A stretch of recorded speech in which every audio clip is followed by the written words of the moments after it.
We want to move now to our next area of expertise, and that is consumer experience. Consumer interactions with products and services are another area of focus. Many innovation trends in customer experience involve artificial intelligence and other innovative technology. In a Tampa Bay Business Journal gathering of C-suite executives, top leaders talked about what works and what doesn't work. And here with more is the editor-in-chief, Alexis Muellner, who was part of this conversation. Who was there? That must have been quite a brain trust of people. Well, the Business Journal, I mean, we're in our 44th year as the go-to source for B2B, business-to-business news.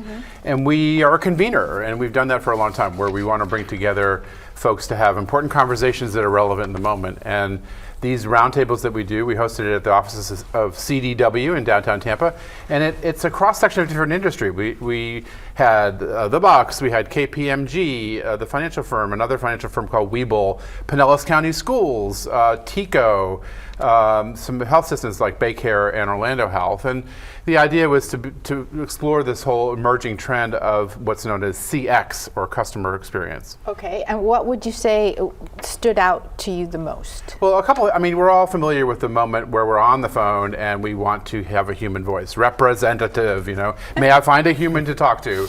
And so that's kind of the defining or the element that runs through all these organizations is how do you balance this notion of human contact with the efficiencies that come with using technology to improve the customer experience, and they're all sort of balancing that. What emerged that I was surprised about was this notion of self-service being a key component these days.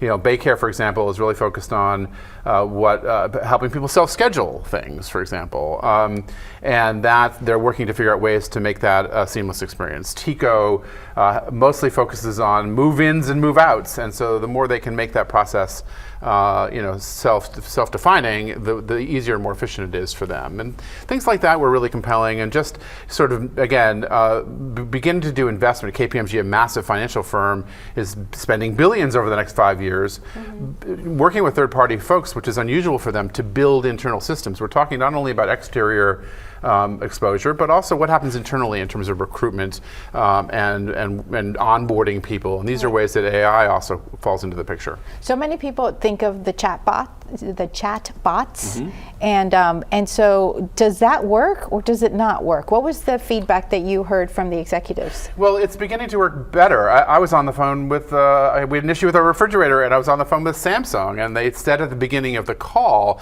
we're working on our AI models, our language models, so bear with us. And the voice sounds even more human than ever, right? So in the case of Webull, which is another financial services firm, they've now, in rolling out their chatbots, have reduced their customer or made more efficient their customer interactions by 50%, and that was beyond their expectations. And so I think they're getting to the point where there's a lot of trial and error. The motto is fail fast and learn faster. And so I think the organizations across the board are working on ways to again, balance this notion of I want to speak to a human and improving efficiencies so that they can improve the bottom line, improve their customer experience more broadly.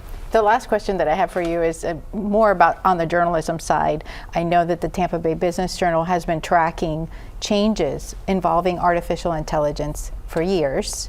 And what are the things that you're seeing change right in front of your eyes? Well, we're actively following tech and startups. Tampa Bay Wave is the focal point of our coverage, for example. Angelica Rubin is our technology and startups reporter, who does a terrific job. We have our Tampa Bay Inno newsletter that comes out every week.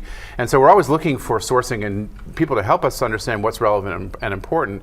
And AI is dominating most conversations around funding, around what's happening at USF, around cybersecurity, around economic development more broadly as a key asset and pillar for the next 5, 10, 15 years in this community to establish startups and communities, companies that are really working, and that's our role. So many young professionals are concerned that the use of AI will eliminate a lot of the jobs that they start with in their industry to learn.